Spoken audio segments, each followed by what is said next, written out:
talking firearms this hour of the program, and we thank you for joining us. It's 6 minutes following 9 o'clock, a balmy 48 this morning. Everybody is dressed for the weather except for Forrest. He's toughing it out. Forrest Anderson from Washington Street Pawn and Todd Eccles from Patriot Defense joining us this morning. First of all, welcome back. We don't often get to all three be in here on Friday mornings a lot lately. Yeah, it's like old times. Yeah, it's been busy. Very, very busy for you guys who actually have real jobs. Unfortunately, yes, I have to have a real job. Hey, couple of quick notes before we get started. We talk about firearms, but the reason we talk about firearms is because a lot of this deals with self-defense. And there are a lot of people out there who have different modes of defending themselves, or you just use knives for tools. And they have a lot of the same restrictions, as it turns out, that some places have on firearms. A writer at the Spokesman Review out of Spokane, Washington says, at the behest of Buck Knives in Post Falls, Idaho Senator Mike Crapo has introduced legislation to lift a decades-old ban on interstate commerce and switchblade knives. His bill wouldn't make any changes to state laws. It would just allow people in states where switchblades are legal to buy them from out-of-state U.S. firms and allow firms like Buck Knives to market them in those states. Now, again, this is a little bit like the movies. We've talked about how people get bent out of shape because James Bond has a suppressor and it goes pew pew. And I think with switchblades, because in the old movies, guys would pull them out and get in knife fights, people have this bad image of them that they're used by gang members and the like. Mhm. But, it comes down to this. It's still a useful tool for a lot of people. Well, they're handy. There's some places where you can carry knives where you can't carry guns, so you have something to defend yourself with close quarters. Um, Also, they're quick to deploy. I mean, some of the better ones we have a couple, and man, they're handy. You hear people talk about EDC, stands for everyday carry, and a lot of these people have these little loadouts that they carry in their pockets and such. And if you're going to carry a firearm, you should always carry another defensive tool, and that would be a knife, because they're handy for all kinds of stuff, and then they're also handy to defend yourself if you need to. But the whole idea of the switch is because it's a safety issue. You can carry a regular long knife, Right. but you got the blade exposed. But if you're carrying the switchblade, the safety is that you've got it folded up. And it seems to me that that's a better way to go about doing this. And the way they're designed is if you deploy the blade, so let's say you had it pointed at your leg and you deployed the blade. They're designed so well that that blade will just stop. It won't fully deploy. You Right. can recock it and put it back in, but it's kind of handy that way, in that you don't have to worry about going off in your pocket and stabbing your leg or anything like that.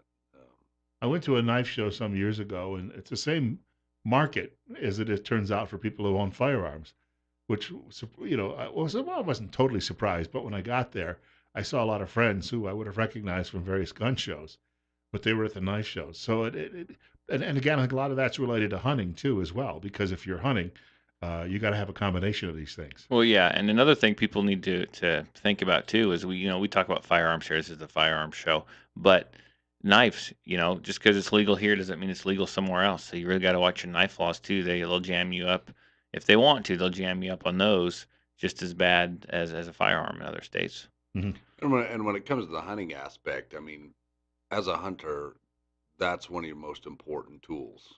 A good knife, a sharp knife, Yep. can save you a ton of time and a ton of headache, because you may find yourself breaking a hip bone. If you've got a good knife, you Yep. can you can take a rock and smack on the back of the blade and break that hip bone. I mean, there's a lot of things you can do with a good knife. I got one I've been using for years, just a buck knife, and it's not real big. And I beat on the back of that thing with rocks and all kinds of stuff, and it's lasted the last 20 years. It's my favorite knife. We have a caller looking to join us, and I want to mention it's 10 minutes now after 9 o'clock on KLIX. And caller, you're up next. You're on the air.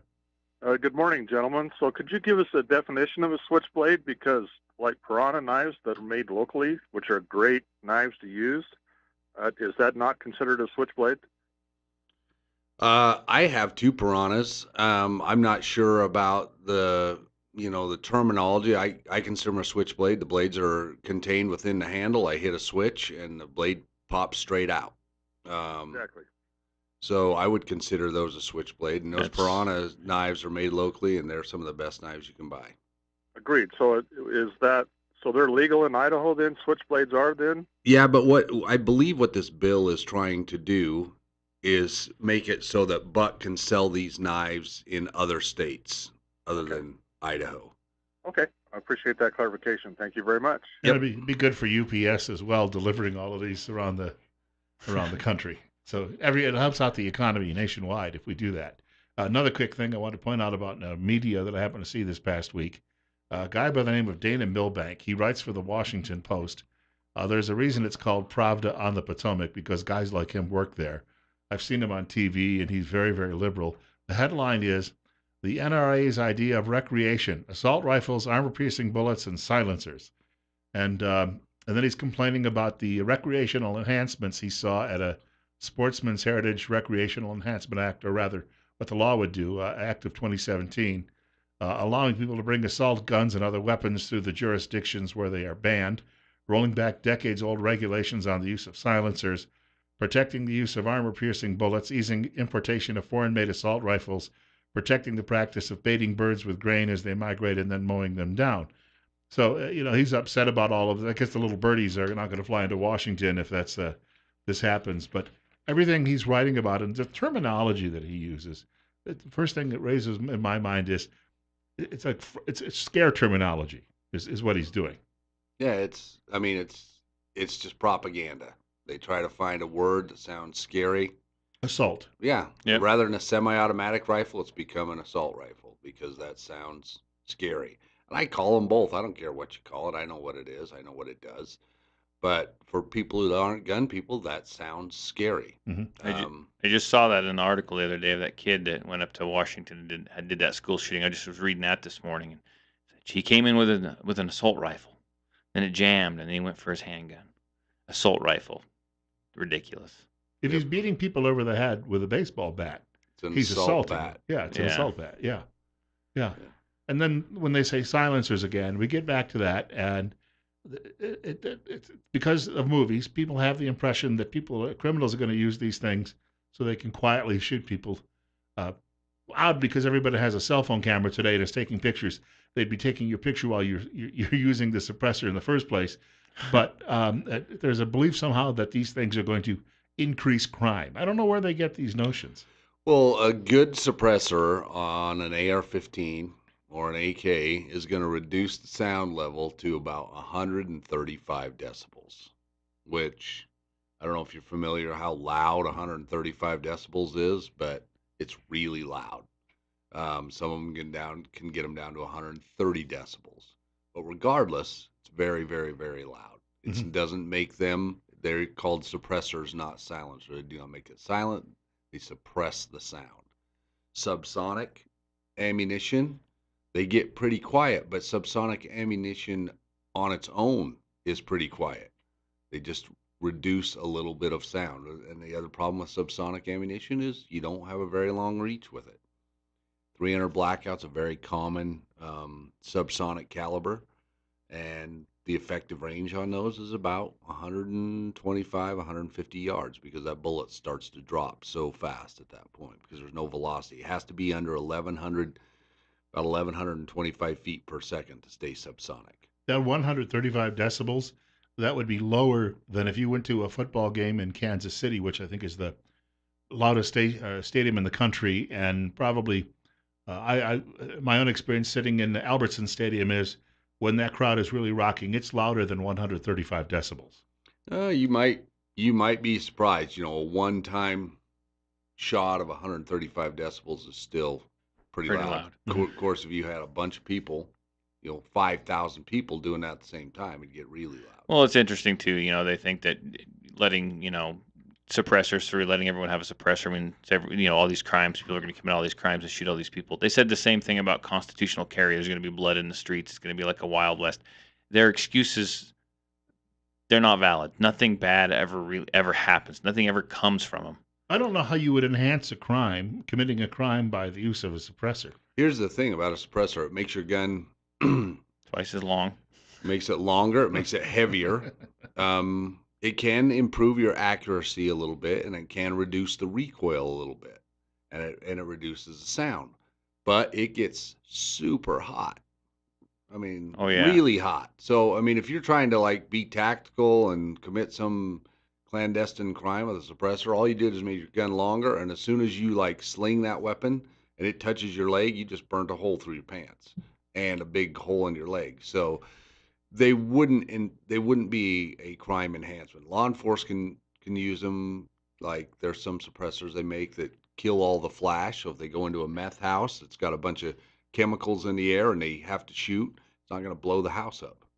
Um, so there's definite advantages to a suppressor, but it wouldn't be in the crime aspect of it. I was going to say, if somebody walked into a bank with one of these things, it's not going to actually, they robbed the bank, it's not going to suppress the sound of the bank alarm Nope. after Well, they no. run out of the building. And people are still going to hear it. Like Forrest said, it's not 100% quiet. I mean, it's not like in the movies where it's it's not like that. It's still going to be loud. People are still going to hear it. People are going to know what's going on. People are going to see it. And that guy that comes into the bank or comes into a store and he walks in there with maybe even a handgun. He's got a suppressor on it. Let's say he's not going to be concealing that thing. He's going to be walking in with it. They don't. You can't really conceal a handgun with a compressor really, or with a suppressor really well. Thanks. Yeah, because the suppressor is going to add 4 to 8 inches of length to whatever firearm. Can you imagine trying to draw that thing fast? Yep. And it's gonna mess up the balance of the weapon. Some weapons, unless you build them specifically for a suppressor, you got to figure out that balance. Now you got from a lightweight titanium suppressor, you've added 12 ounces. If it's a steel suppressor, up to 1.5 pounds out on the very end of your gun. So that can really mess up the balance. And imagine the reholster. Oh, yeah. James Bond never had any problem. He just put it back in his jacket. Yep. And didn't burn a hole through it or nothing. Nope. Didn't get hot. It's a Teflon he had in there. When we were talking a little bit about this, it just seems that the whole use of a suppressor would be if you're target shooting, you're on a range. The idea is maybe keeps the sound down a little bit so it doesn't bother people who may live a mile away or so. Yeah, it's a safety device. Just like when I think it's switched now. I think they took the Safe Hearing Act and they shoved it into something else. But it's just like what they said. It's a Safe Hearing Act. It's a safety feature. You can shoot without harming or damaging your hearing. Yeah, it just makes like if you go out, when I go out and shoot with my boys. It's polite. We went out on Labor Day and we went down to Hagerman and Shaw's and ran some of the ranges. But we all had suppressed ARs, and man, it was enjoyable because we didn't have to wear hearing protection. You can we could talk, have a regular conversation, and it made it nice. So for recreational stuff, it's awesome. If you're going to go out varmint hunting, especially here, unless you get way out, there's homes scattered around, and it's kind of a nice thing to do for the people living there. It makes it a little bit quieter for them. I want to point out we're going to talk about maybe a little hunting too this morning because people are getting ready, gearing up for hunting. I have a voice here somewhere. It just went away. It's called my the smoke's out of the air too now. You're getting old, Bill. Yeah, that's probably it. And I've been doing yakking nonstop for an hour already. That's why these guys are here. They're going to help me out the rest of the show. 20 minutes after 9 o'clock. It's 50 right now. We've got more coming up. We're talking firearms this morning with Todd Eccles from Patriot Defense, as well as with Forrest Anderson from Washington Street Pawn.